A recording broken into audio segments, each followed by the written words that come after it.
తండ్రి. అనాథలకి నాయన గుండెలకు హత్తుకున్నావు నాయన, కవుగులకి చేర్చుకున్నావు తండ్రి. రోగుల్ని బాగు చేసావు బాబు, వ్యాధుల్ని బాగు చేసావు తండ్రి. గొప్ప దేవుడివి నాయన, మహానుభావుడివి తండ్రి. రాజులకు రాజువి తండ్రి, వైద్యుడికి వైద్యుడివి నాయన, డాక్టర్లకు డాక్టర్ మించిన డాక్టర్వి తండ్రి. తండ్రి తండ్రి మీ సహాయం దయచేవా బాబు, మీ కృప దయచేవా తండ్రి. సర్వశక్తిమంతుడా మీ పాదాలకు వందనాలు బాబు, వందనాలు తండ్రి. ఆ దూరం నెల్లూరులో ఉన్న మేరమ్మ గారిని కూడా జ్ఞాపకం చేసుకోండి బాబు. ఆ బిడ్డ అక్కడ ఒంటరిగా ఉన్న ఆ బిడ్డ ఎంతోమందికి ఆ బిడ్డ సువార్త బోధించాలి, ఆ బిడ్డ మాటలు విని గ్రహించాలి తండ్రి. అందరూ కూడా మారు మనసు పొందాలి బాబు. ఆ బిడ్డకి మీరు సహాయం దయచేయండి, మీ జ్ఞానం దయచేయండి, ఆ బిడ్డకి మీ శక్తి దయచేయండి బాబు. తండ్రి తండ్రి ఆ బిడ్డ అక్కడ ఎలా ప్రార్థించాలో మీరు నేర్పించండి బాబు. ఆ బిడ్డకు మీరు సహాయం చేయండి తండ్రి, కనికరించండి బాబు. దయగలిగిన తండ్రి, ఎండిపోయిన ఎముకలకి ప్రాణం పోసిన దేవుడు నాయన. తండ్రి తండ్రి మా జీవితాలు ఎండిపోయినాయి బాబు, మా జీవితాల్లో భక్తి లేదు, మా జీవితాల్లో పరిశుద్ధత లేదు తండ్రి. ఎక్కడ చూసినా బాబు, ఎక్కడ చూసినా సమాధానాలు లేవు తండ్రి. ఎక్కడ చూసినా నశించిపోతున్నారు యవనస్తులు, యవనరాళ్ళు నాయన. తండ్రి తండ్రి తండ్రి వాళ్ళందరినీ కూడా జ్ఞాపకం చేసుకో బాబు. తండ్రి తండ్రి మార్చండి బాబు, మార్చండి తండ్రి. దేశాలు మార్చండి బాబు, రాష్ట్రాలు మార్చండి తండ్రి. ఎక్కడ చూసినా నెమ్మదులు లేవు బాబు. ఈ ఎండలు చూస్తే ఇలాగ తండ్రి తట్టుకోలేకపోతున్నారు బాబు. యవనస్తులు తట్టుకోలేకపోతున్నారు, వృద్ధులు తట్టుకోలేకపోతున్నారు, పసిబిడ్డలు తట్టుకోలేకపోతున్నారు. అయ్యా అయ్యా ఒక్క వర్షం కురిపించవా తండ్రి, ఒక్క వర్షం కురిపించవా బాబు. భూమి చల్లపరచవా తండ్రి తండ్రి తండ్రి తండ్రి. మీ పాదాలు పట్టుకొని అడుక్కుంటున్నావు బాబు, మీ పాదాలు పట్టుకొని బ్రతుకులు అడుక్కుంటున్నావు తండ్రి. అలాగే నేను ఆయన ప్రేమల భర్తను కూడా మార్చండి బాబు. తాగుబోతులు మార్చే దేవుడివి నాయన, తాగుబోతులు మీ సన్నిధిలో నడిపించే దేవుడివి తండ్రి.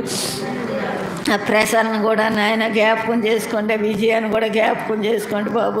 బొమ్మని జ్ఞాపకం చేసుకోండి తండ్రి, మేరీని జ్ఞాపకం చేసుకోండి బాబు. బిడ్డలు ఎంతో మీ సన్నిధిలో ఎదగాల, మీ భక్తిలో ఎదగాల, తల్లిదండ్రుల మాటలు వినాల, తల్లిదండ్రులకి లోబడాలి తండ్రి. బిడ్డలు లోబడకపోతే తండ్రి తండ్రి తండ్రి తండ్రి అయ్యా మీ రాజ్యంలో చేరగలమా తండ్రి. బిడ్డలు నాయన చెడిపోతున్నారు తండ్రి, జట్లు బట్టి చెడిపోతున్నారు బాబు. తండ్రి తండ్రి తండ్రి అలాగే నేను బాబాని బిడ్డలిద్దరిని కూడా జ్ఞాపకం చేసుకోండి బాబు. ఆ బిడ్డలకు ప్రార్థనాత్మ దయచేయండి బాబు. రమేష్ని, చిట్టమ్మని, రాణిని జ్ఞాపకం చేసుకోండి బాబు. పండుని జ్ఞాపకం చేసుకోండి తండ్రి. అలాగే మేరీని కూడా, మేరీకి ఇచ్చిన ఆడబిడ్డని మగబిడ్డని కూడా జ్ఞాపకం చేసుకోండి బాబు. అలాగనే సత్యబాబుని, మల్లేశ్వరిని కూడా జ్ఞాపకం చేసుకోండి బాబు. చక్రమ్మను కూడా జ్ఞాపకం చేసుకోండి బాబు. ఆ బిడ్డకు ఆరోగ్యం దయచేయండి తండ్రి. అలాగనే ప్రభు నాయన అలాగే అనామణి బిడ్డలు కూడా బలపరచండి బాబు. ఆ ఇద్దరు బిడ్డల దగ్గర పెట్టుకొని ప్రార్థించాలి నాయన. బిడ్డకి జ్వరం వస్తుంది బాబు, ఆ బిడ్డకి ఏ కాయలు వచ్చాయంటే తండ్రి అవి మీరు తగ్గించే దేవుడివి నాయన. తండ్రి ఆ బిడ్డని బలపరచండి, స్వస్థపరచండి తండ్రి. నీ బిడ్డలు కదా బాబు. తండ్రి మీ సహాయం ఆ బిడ్డలకు దయచేయవు నాయన. అలాగనే తండ్రి నాయన మా నాయన పిలుపుని కూడా జ్ఞాపకం చేసుకోండి బాబు.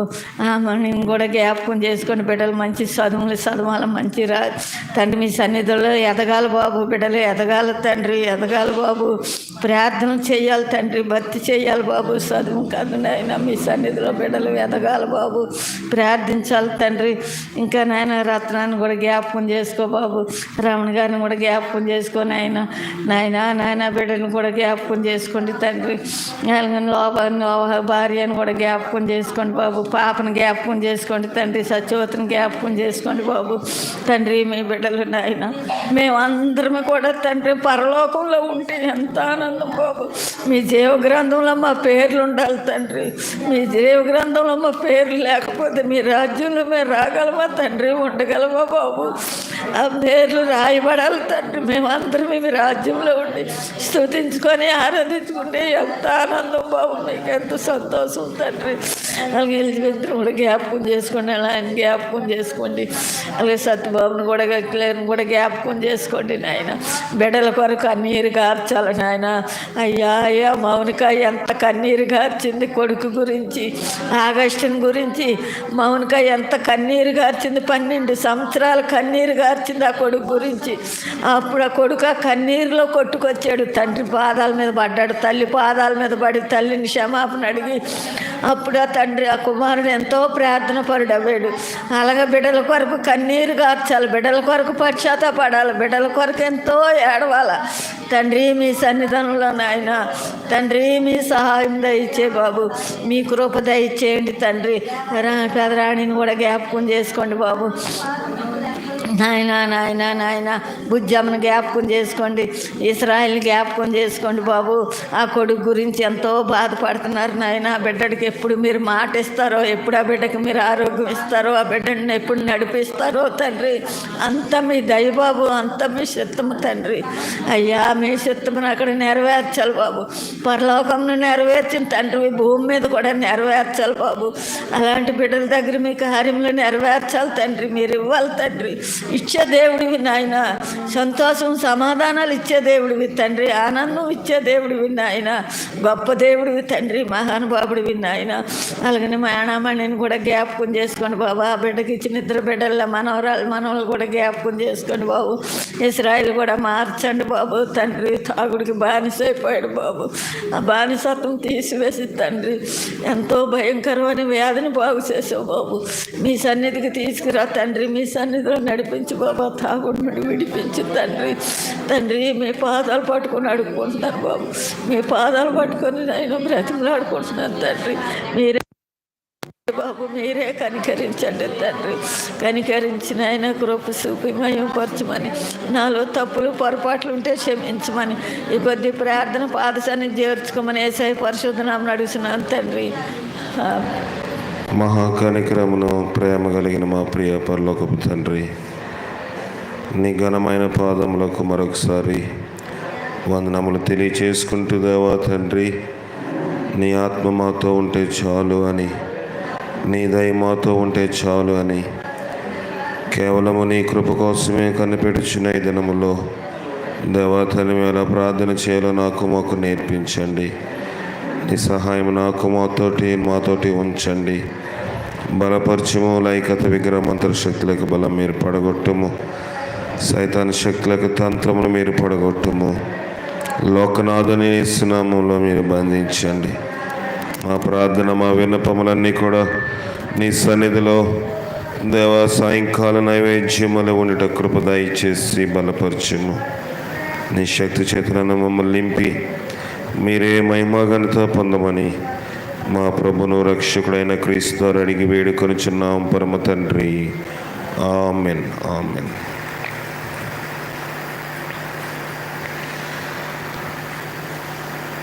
(223వ పాట పాడుకుందాం. రమ్మనుచున్నాడేసురాజు రండి సర్వజనులారా.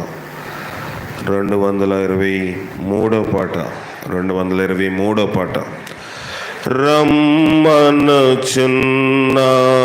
రమ్మనుచున్నాడేసు రాజు రండి సర్వజనులారా.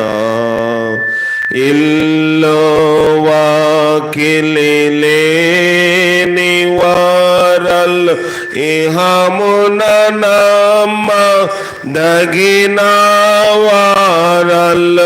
ఇల్లు వాకిలి లేని ఇహమున నమ్మదగని వారల్. తన రాజ్యము మీకిచ్చును యేసు రండి సర్వజనులారా. రమ్మనుచున్నాడేసు రాజు రండి సర్వజనులారా.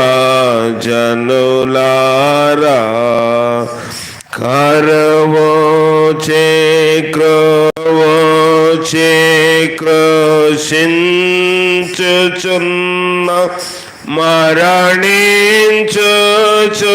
నా ప్రజలారా ఆకలి దప్పులు తీర్చును మీకు రండి సర్వజనులారా రమ్మనుచున్న యేసురాజు రండి సర్వజనం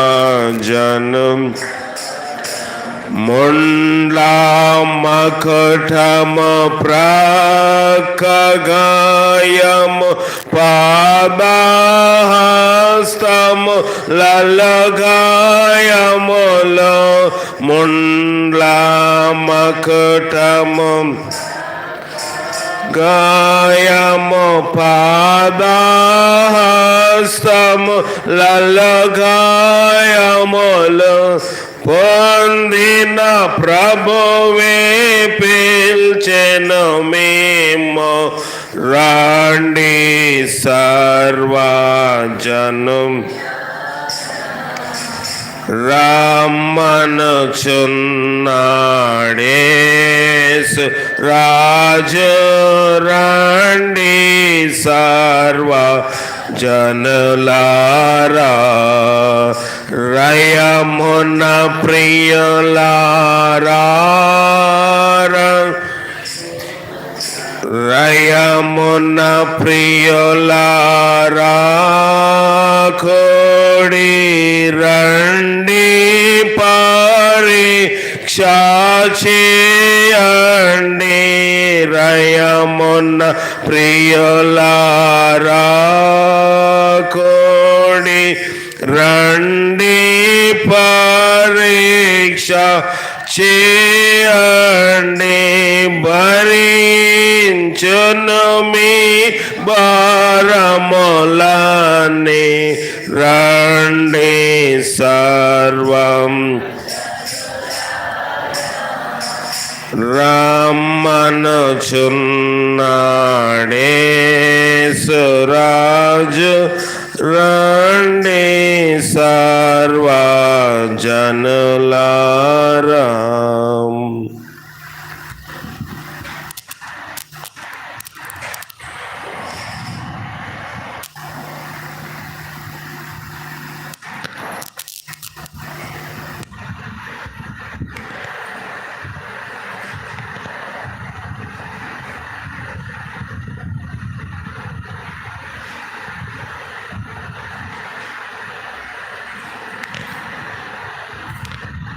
మన ప్రభు అయిన యేసుక్రీస్తు మీ అందరికీ వందనములు.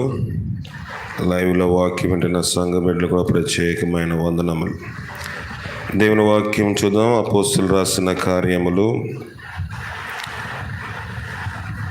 5వ అధ్యాయము 1వ వచనము. అపోస్తులు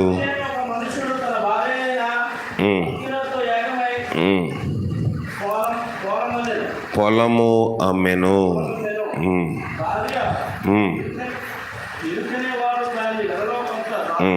దాచుకొని కొంత తెచ్చి అపోస్తుల పాదముల యొద్ద పెట్టాను. సరిపోతుందండి. అననీయ అనే ఒక మనుష్యుడు తన భార్య అయిన సఫీరాతో ఏకమై పొలం అమ్మెను.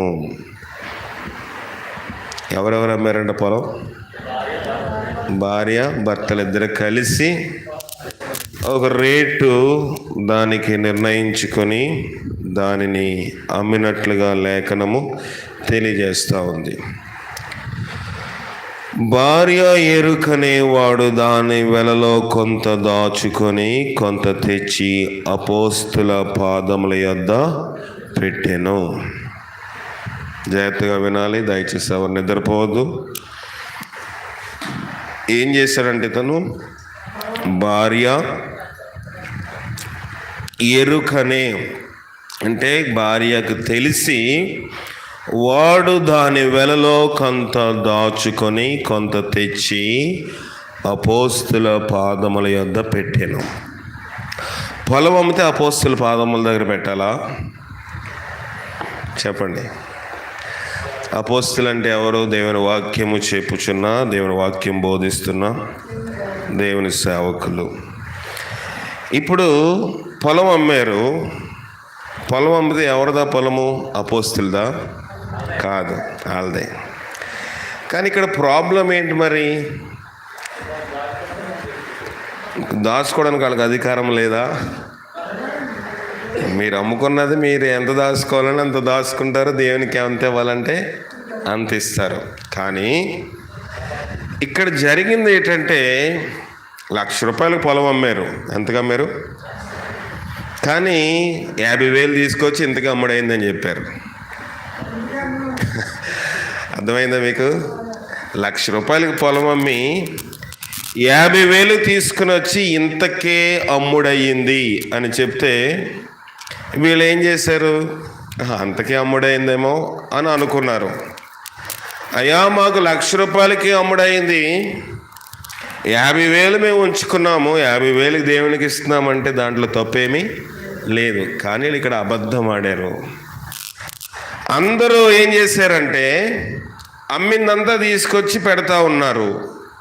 ఆ రోజుల్లో వారి మీద పరిశుద్ధాత్మ ఉన్నట్లు మనం చూసాం కదా. చూసావా? నేను పోయిన వారం 4వ అధ్యాయం సగం చెప్పాను. నాకు వీలైతే నాకు పోయిన వారము 4వ అధ్యాయం సగం చెప్పాను. ఈవేళ 5వ అధ్యాయంలోకి వచ్చి 4వ ఆదివారం పాఠం కనుక 4వ అధ్యాయం మళ్ళీ ఆదివారం చెప్తాను మిగతా సగం. వీళ్ళు ఏం చేశారు అంటే వీళ్ళ మీద పరిశుద్ధ ఆత్మ దిగింది. పెంతెకొస్తు దినంన 3,000 మంది బాప్తీసం పొందారు. అయితే మళ్ళీ ఆ కుంటివాణ్ణి బాగు చేసినప్పుడు 5,000 మంది రక్షించబడి దేవుని వాక్యం విన్నట్లుగా బైబిల్ చెప్తా ఉంది. పురుషులు 5,000, ఇంచుమించు 5,000 మంది ఆయను వాక్యం వినేవారిలో.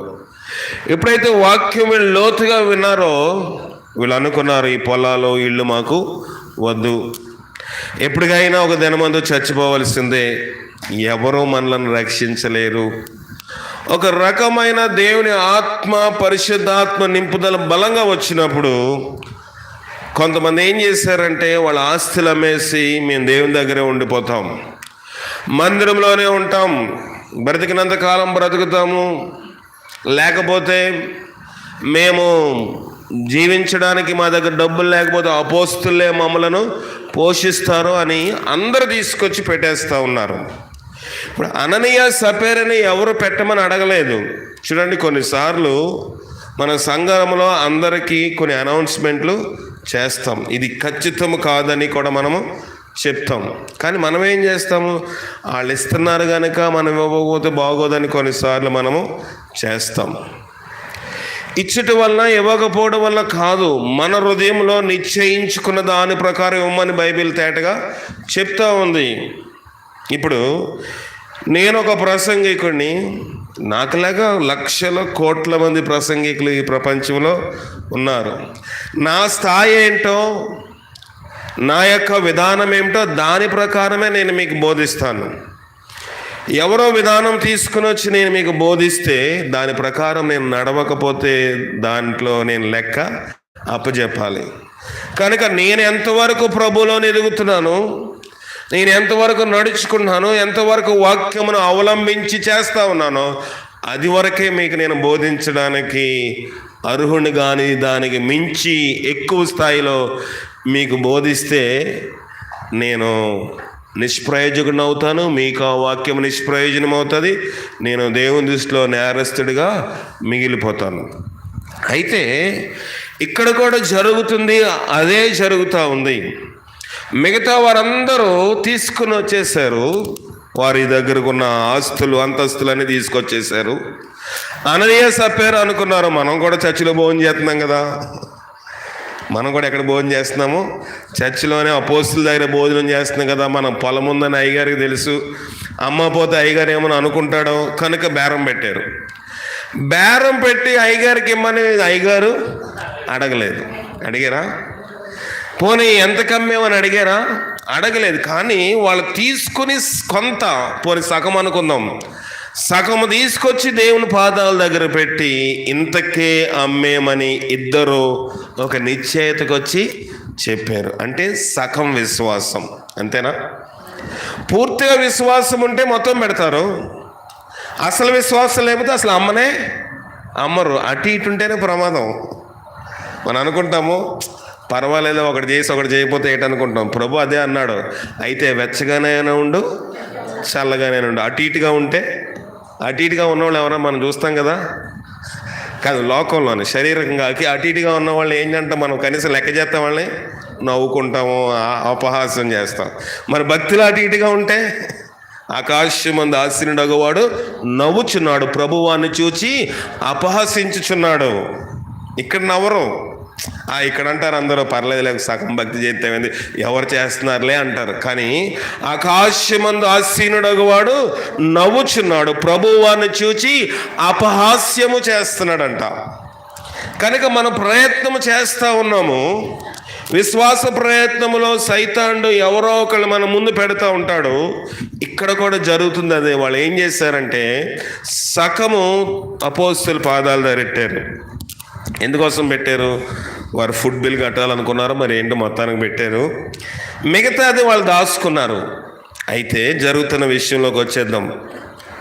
అప్పుడు పేతురు, అననీయ, నీ భూమి వెలలో కొంత దాచుకొని పరిశుద్ధాత్మను మోసపుచ్చుటకు సాతాను ఎందుకు మీ హృదయమును ప్రేరేపించెను? ఇప్పుడు బేరం ఆడినప్పుడు అయ్యగారు మధ్యలో ఉండి మధ్యవర్తి అర్థం నరిపాడా? లేదు. మరి ఎలా తెలిసింది? చెప్పండి పర్లేదు. పరిశుద్ధాత్మతో పేతురు, యోహాను నిండిన వారని మనం పోయిన ఆదివారం ప్రసంగంలో చూసాం. చట్టసభలో వాళ్ళు పరిశుద్ధాత్మతో నిండారు.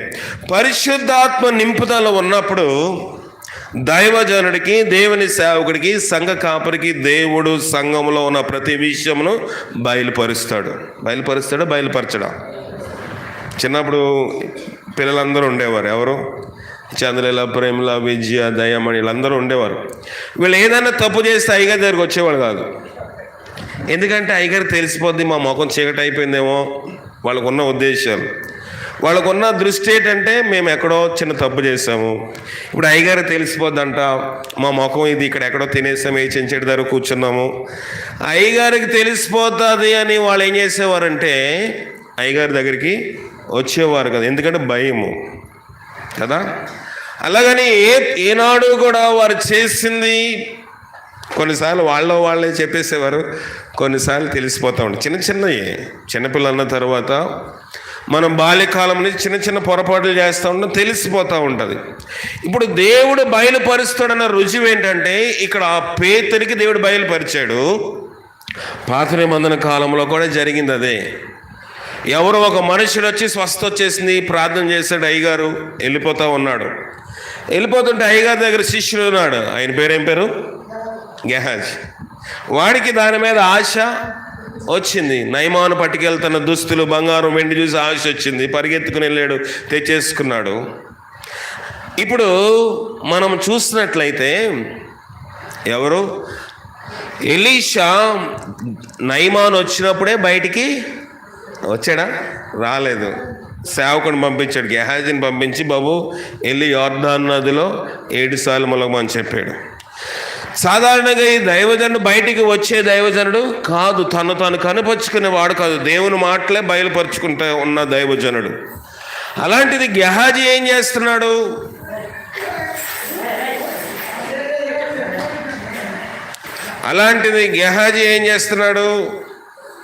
గెహాజీ ఏ రీతిగా ఉన్నాడో ఎవరికైనా తెలుసా? తెలీదు.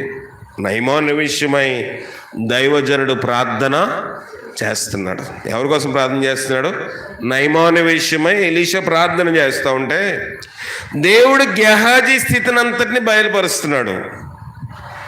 దేవునికి సమస్తము తేటగా కనిపిస్తుంది. ఇప్పుడు మీరు ఇక్కడ ఉన్నారు, ఇక్కడ మాట్లాడిందంతా నేను ఎక్కడికి వెళ్ళినా మీరు ఏం మాట్లాడతారో కూడా వినబడదా?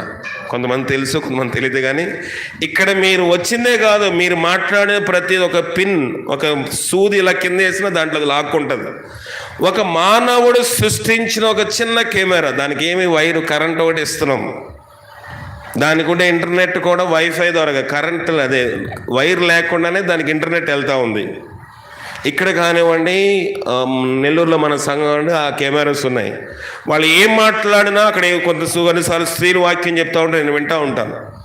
కొన్నిసార్లు అక్కడ పాటలు పాడుతుంటారు, వింటూ ఉంటాను. ఏం చేసినా నాకు కనబడిలాగా కేవలం నేను అక్కడికి వెళ్ళకుండా సెల్ ఫోన్లో నేను దాన్ని బంధించి చూడగలుగుతున్నాను. ఇది మానవ టెక్నాలజీ. దేవుడు ఆకాశమందు ఉన్నాడు, ఆయనకి ఇంకా ఎక్కువ సీసీ కెమెరా టెక్నాలజీ ఉంటుందా ఉండదా? ఉంటుంది. నరి హృదయం మరి తేటగా ఆయనకు కనబడుతుందంట. ఇప్పుడు ఎవరికి పేతురు కనబట్టలేదు, కానీ పేతురు ప్రార్థన చేస్తుంటే ప్రభు అంటున్నాడు ఇంతకు అమ్మలేదయ్యా, ఇంతకు అమ్మారు. సరే, దేవుడు ఎప్పుడైనా సరే ఒక అవకాశం ఇస్తాడు. ఆది నుంచి మనం చూస్తూ ఉన్నాం. ఆది కాండములో మొదటి దంపతులు కూడా దేవుడు అడిగాడు, ఆదాము ఎక్కడా? ప్రభా, నీ స్వరం విన్నప్పుడు నేను దిగంబరిగా బట్టలు లేనోడుగా ఉన్నాను కనుక నీ యొద్దకు రావడానికి భయపడి దాక్కున్నాను. వెంటనే ప్రభు ఇంకో ప్రశ్న వేశాడు, నేను తినవద్దని మీకు ఆజ్ఞాపించిన వృక్ష ఫలం నీవు తింటివా? దేవుడు వెంటనే ఒప్పించే ప్రయత్నం చేస్తాడు, కానీ మనం ఒప్పుకోవడానికి శరీరము ఒప్పుకోదు. ఒప్పుకుంటుందా? ఒప్పుకుంటే ఏమనుకుంటారో. ఆదాము అవ్వ కోల్పోయారు. ఏం కోల్పోయారు? ఆ ఏదోను తోట అనుభవము కోల్పోయారు.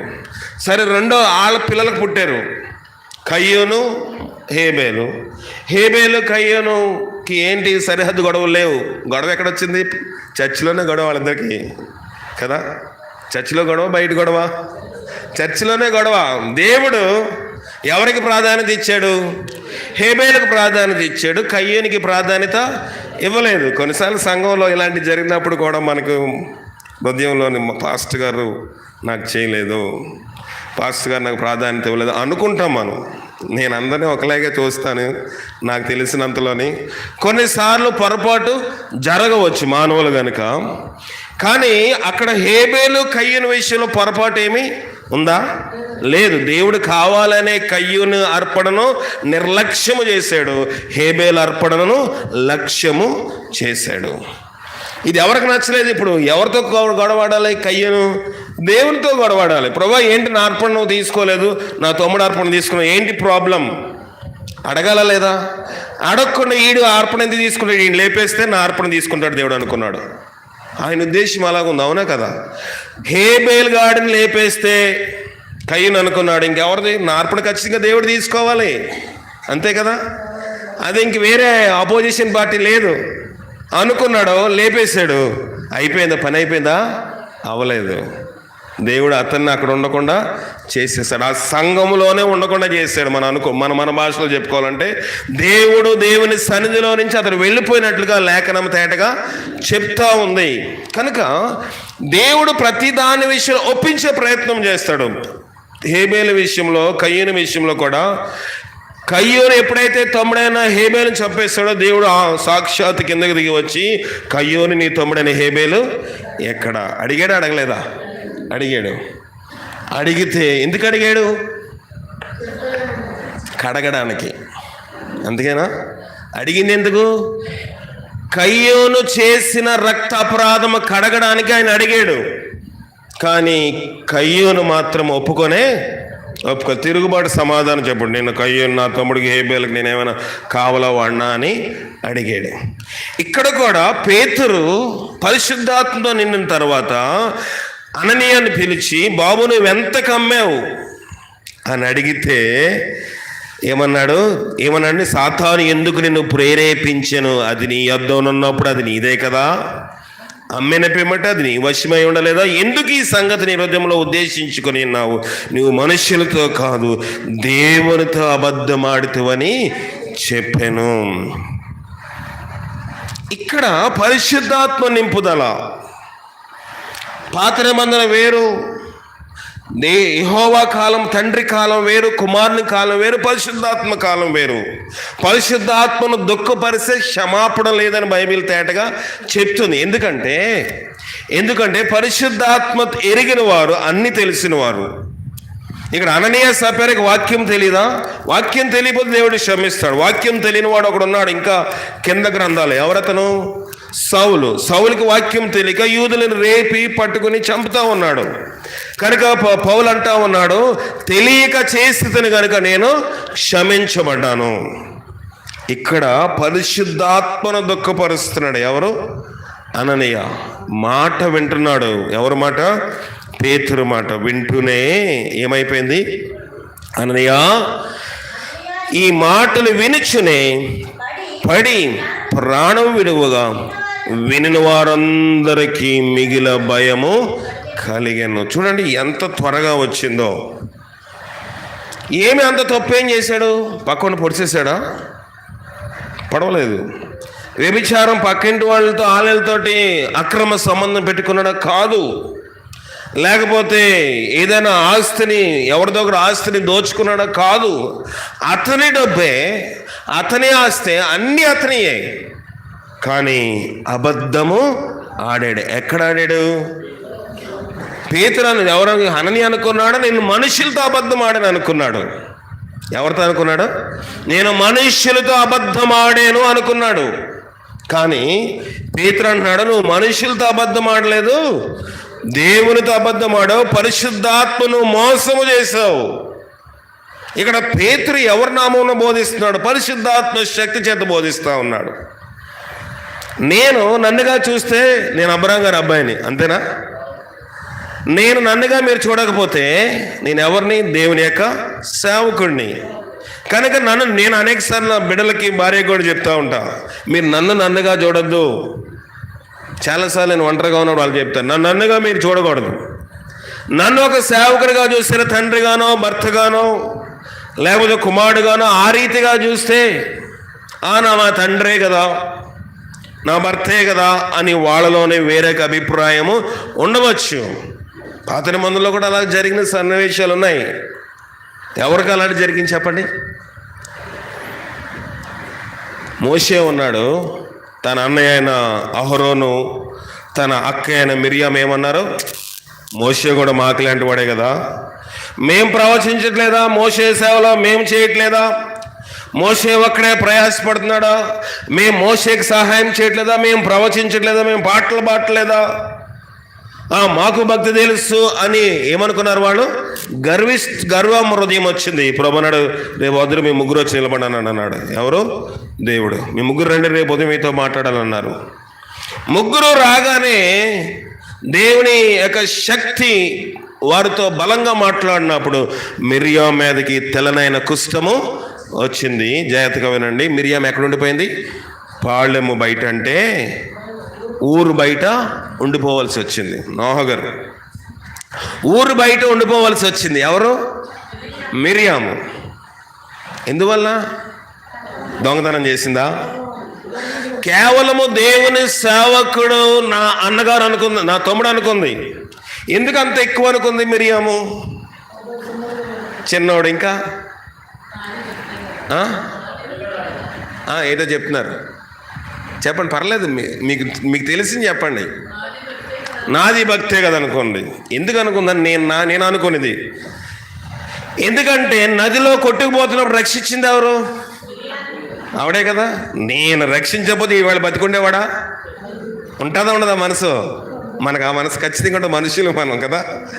నేను ఎంతకాలం పెంచి పెద్ద చేసి తీసుకెళ్ళి రాణి గారి ఇంట్లో పెట్టింది నేను.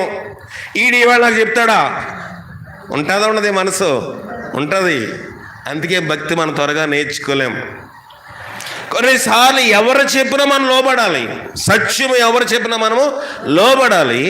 ఇప్పుడు ఆమె ఏమనుకుంటుందంటే, నేను రక్షించాను కాబట్టి, జమ్ముపెట్టులో ఉన్నవాడు నైల్ నదిలో కొట్టుకెళ్ళిపోతున్నవాడు నేను రక్షించాను కాబట్టి ఈ దినం పెద్ద ఇశ్రాయేలు జనాంగంలోని పెద్ద కబుర్లు చెప్తున్నాడు.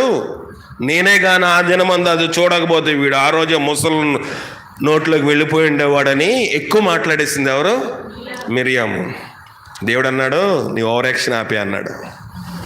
ఏమన్నాడు? మన భాషలో ఎలాగైతే మీకు అర్థమవుతుంది. ఆపే, నువ్వు బయటికి వెళ్ళిపో అన్నాడు దేవుడు. అన్నాడా లేదా? అన్నాడు.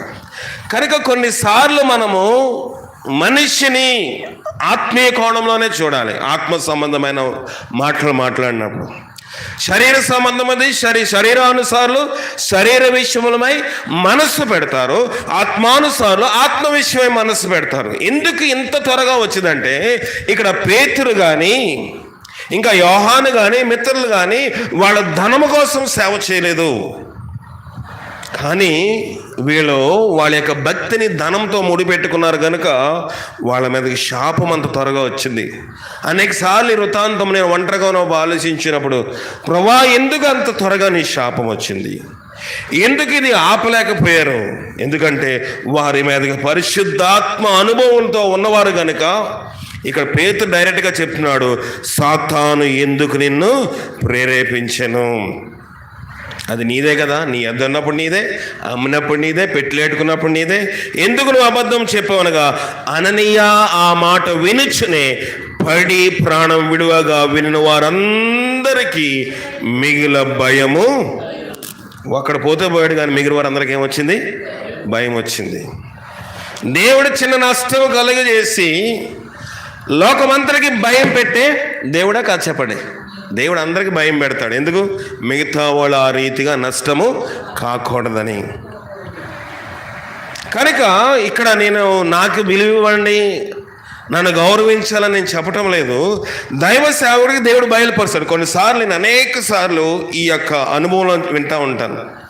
ఎవరైనా మాట్లాడినప్పుడు నేను వాళ్ళు ఏం మాట్లాడుతున్నారో దాని మీద వాళ్ళు అబద్ధం చెప్తున్నారో సత్యం చెప్తారో ఆలోచించను. కానీ వాడు మాట్లాడిపోయిన తర్వాత ప్రభు అంటాడు, అతను చెప్పింది అబద్ధం, ఆమె చెప్పింది అసత్యం. డైరెక్ట్గా దేవుడు నాకు చెప్తాడు. నేను అడగను ప్రభా, నేను ఎక్కువగా ఎంక్వైరీ చేయడానికి ఇష్టపడను. నేను చేసేది పోలీసు ఉద్యోగం కాదు కదా, నేను చేసేది దేవుని సేవ.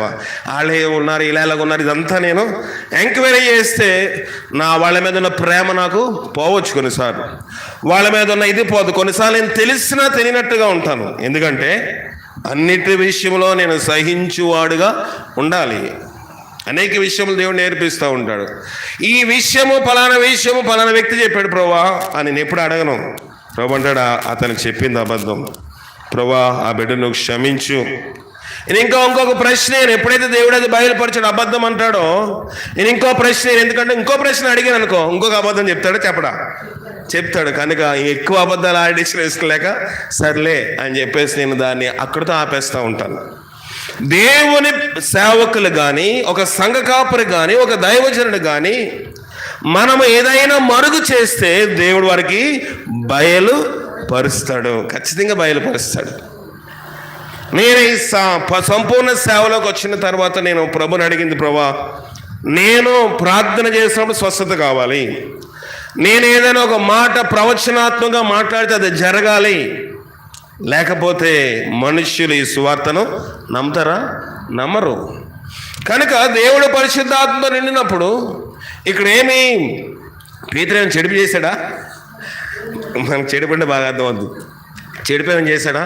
చేయలేదు. మాట్లాడుతున్నాడు, నువ్వు పరిశుద్ధాత్మని మోసం చేసావా, నువ్వు చేసిన తప్పు రాంగ్లో ఉన్నావు అన్నాడు.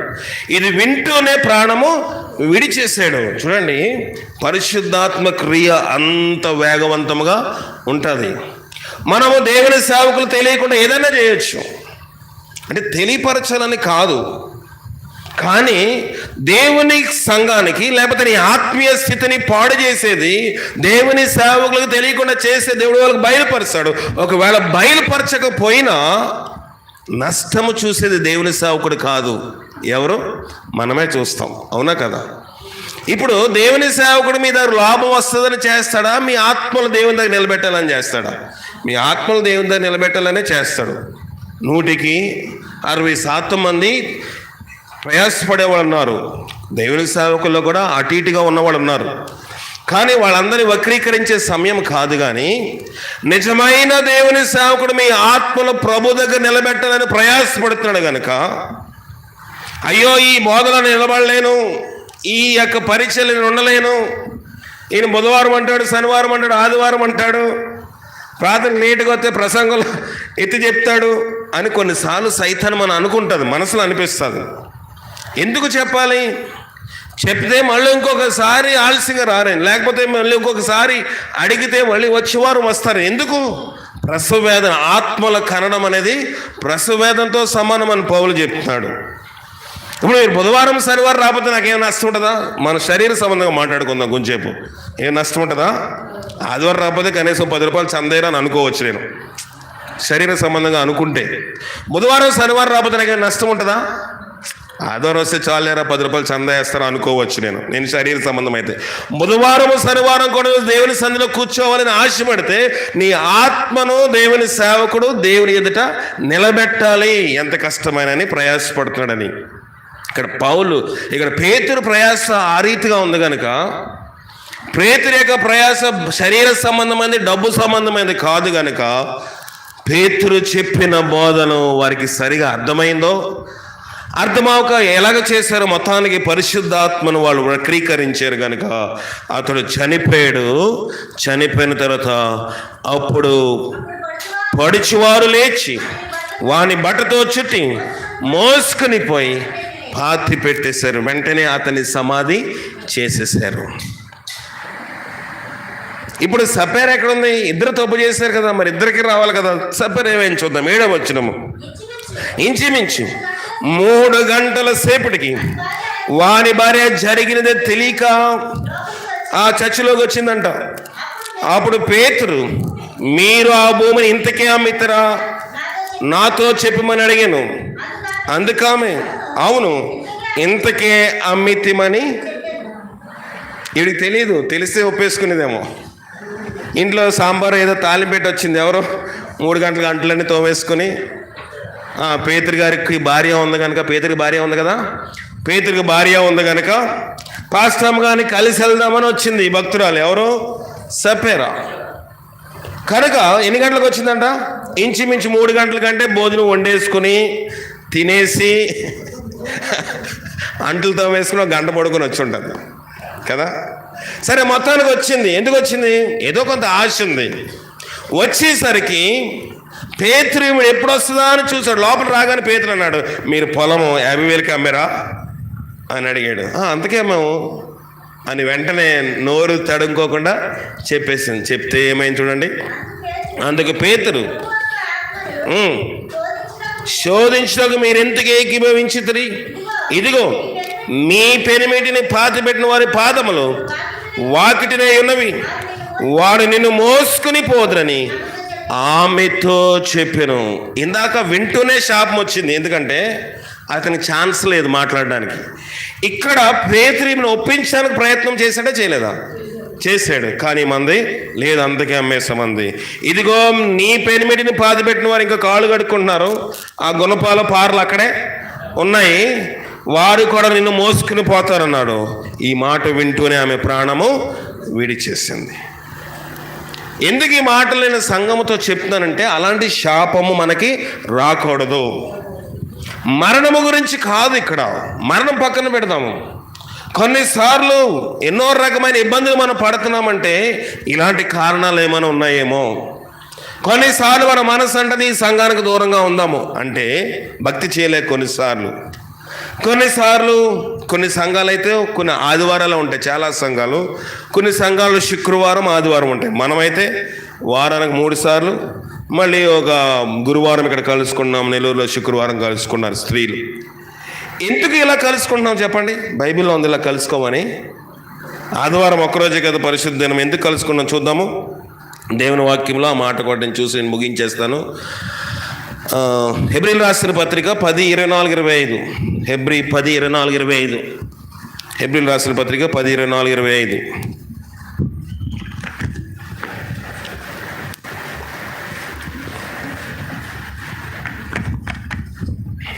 హెబ్రీ 10వ అధ్యాయము 24వ వచనం 25వ వచనం చదవండి.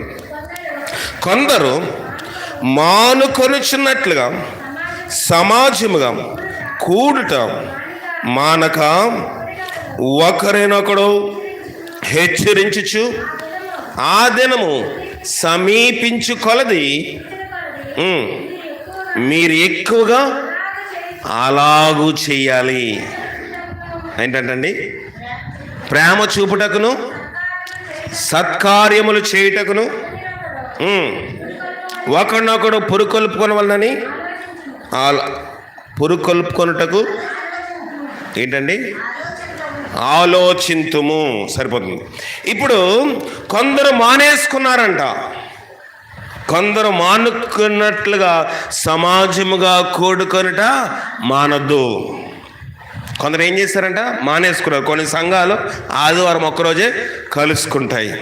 కానీ ఇక్కడ ఏమంటున్నాడు, మీరు అలాగ మానక ఒకరినొకడు హెచ్చరించుకొనుచు పురుకొల్పుకొనుచు మరి ఎక్కువగా, మరి ఏమన్నాడు, మరి ఎక్కువగా సమాజముగా కూడుకొనుట మానొద్దు.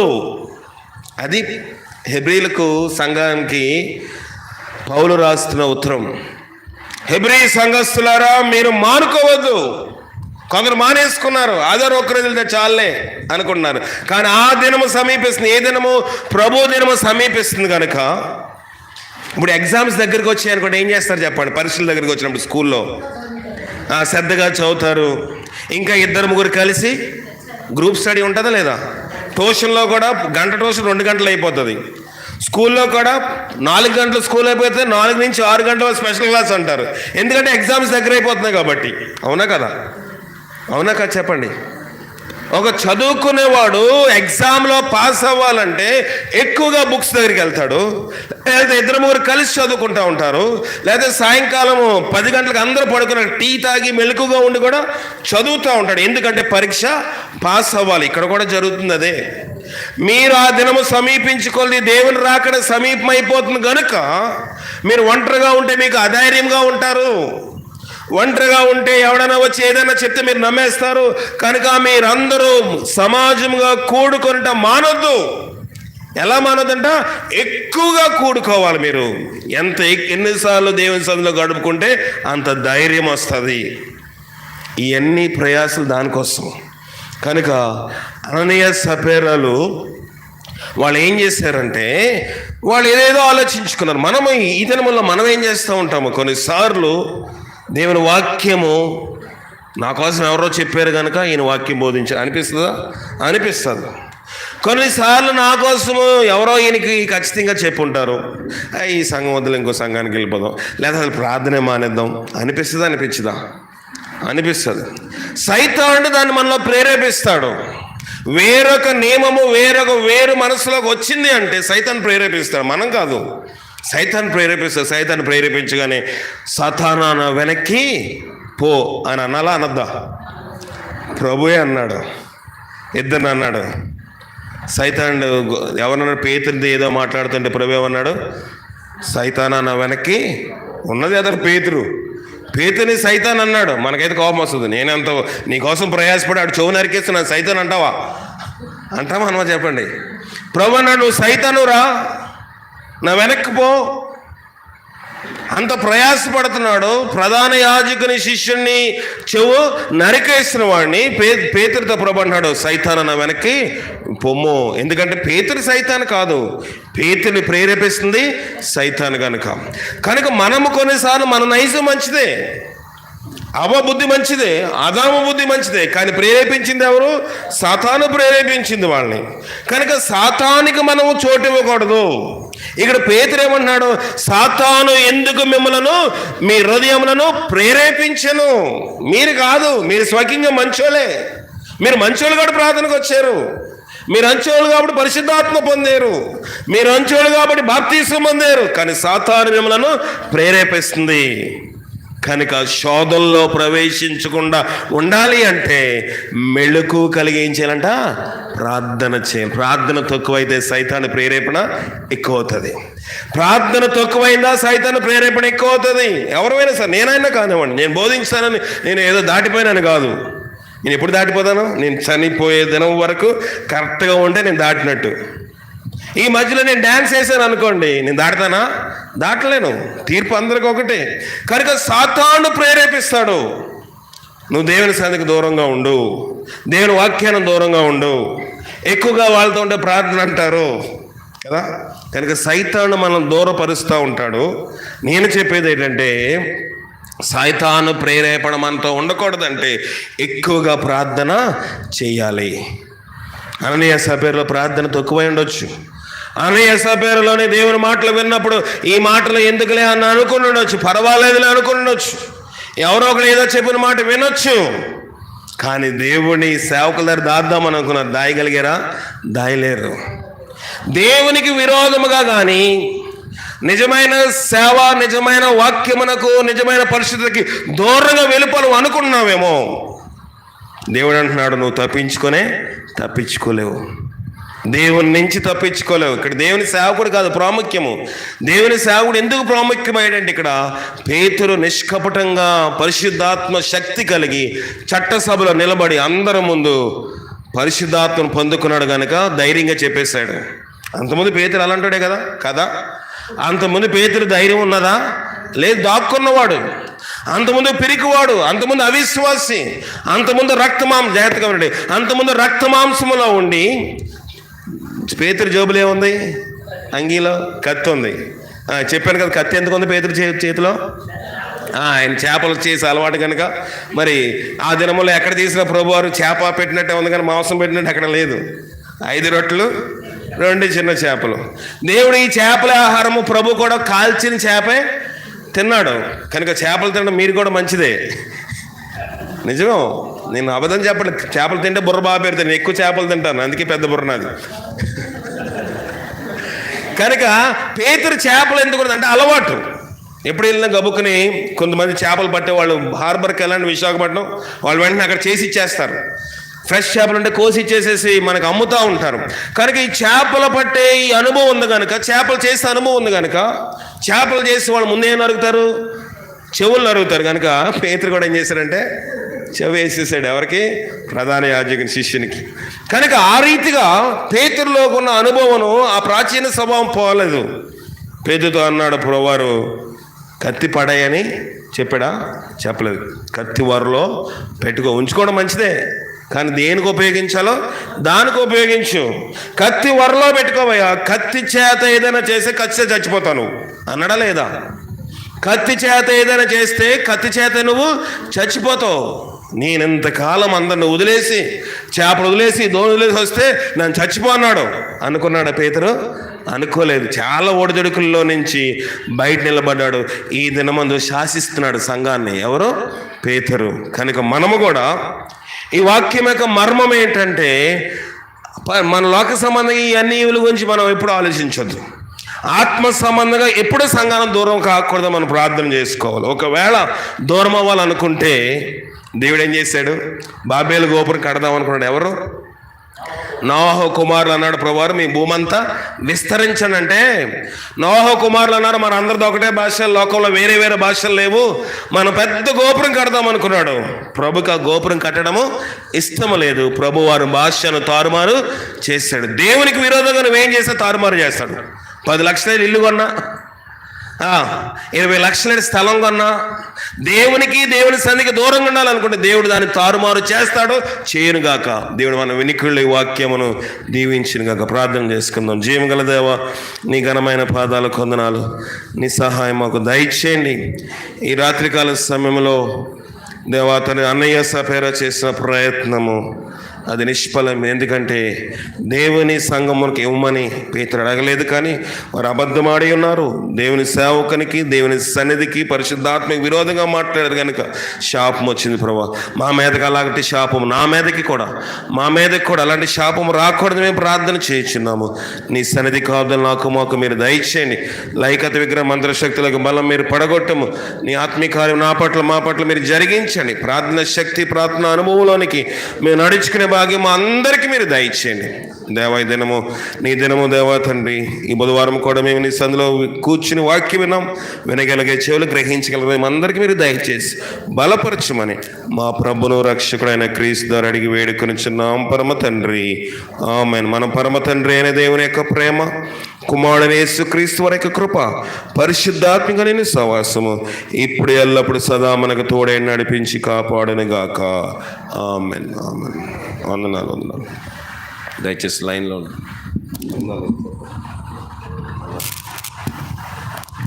అవునండి.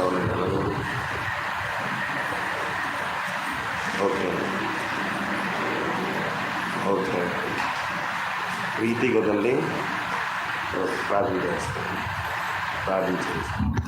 సరే, మరి ఇశ్రాయేల్ గారు ప్రార్థన విన్నపం అడుగుతూ ఉన్నారు. వారి యొక్క ఈరకోడి గారి కుమార్తె ప్రీతి, ఆమె లోపల ఉన్న పిండానికి ఊపిరందక మరి అర్జెంటుగా ఆపరేషన్ చేయాలన్నారు. వారు అక్కడ ఉన్నారు. వారి కోసం చిన్న ప్రార్థన, అందరి సంఘం ప్రార్థన చేయండి. జీవగల దేవా తండ్రి, ప్రీతిని జ్ఞాపకం చేసుకొనము దేవా తండ్రి. లోపల ఉన్న పిండానికి దేవా ఊపిరి అందక, గాలి శ్వాస అందక డాక్టర్లు వెంటనే ఆపరేషన్ చేయాలని చెప్పి ఉన్నారంట. మరి తల్లిని బిడ్డను ఆరోగ్యంగా ఉంచండి. మేము అనేక మంది కోసం ప్రార్థన చేస్తూ ఉన్నాం. అనేక ప్రార్థనలు మీరు జవాబిస్తూ ఉన్నారు. దాన్ని బట్టి మేము ఎవరు గర్విష్ఠులం కానివ్వద్దు. ఈ ప్రార్థన కూడా మీరు జవాబు దయచేయండి. నాలో ఏమీ లేదు, మాలో ఏమీ లేదు ప్రభు, మేము ఒట్టివారమే నీ పాదాలు పట్టుకుని అడుగుతూ ఉన్నాం ప్రభు. దేవ మా ప్రార్థన బిడ్డను తాగుట కృప దయచేయండి. మా ప్రార్థన బిడ్డ యొక్క పిండమును, శిశువును దేవ క్షేమంగా ఆరోగ్యం ఉంచిన కృప దయచేయండి. మేము లోకస్తుల దగ్గరికి వెళ్ళలేదు, మనుషుల దగ్గర అడగట్లేదు. నువ్వు స్వస్థపరిచే దేవుడు కానీ నేను అడుగుతూ ఉన్నాం ప్రభు. మీరే ప్రీతికి ఆ యొక్క లోపల పిండానికి ఆరోగ్య బలం శక్తి దయచేసి, ఆపరేషన్ చేసినప్పుడు తల్లి బిడ్డ క్షేమంగా ఉండే కృప దయచేసి, ఆ బిడ్డ ఇదే మంది రాత్రి నీ స్వప్నం చూసి దేవుడు నీ కుమారుడు బ్రతికించాడు, నేను బ్రతికించిన వాడు నేనే అని ఆ బిడ్డకు దర్శనంలోకి వెళ్ళి తన భర్త కూడా మారు మనసు పొంది వారు కూడా నీ సందికి రాగలట కృప దయచేసి బలపరచమని మా ప్రభును రక్షకుడైన క్రీస్తు ద్వారా అడిగి వేడుకొనిచున్నాం పరమ తండ్రి. ఆమెన్. అందరికీ వందనాలు. సెలవు తీసుకుందాం.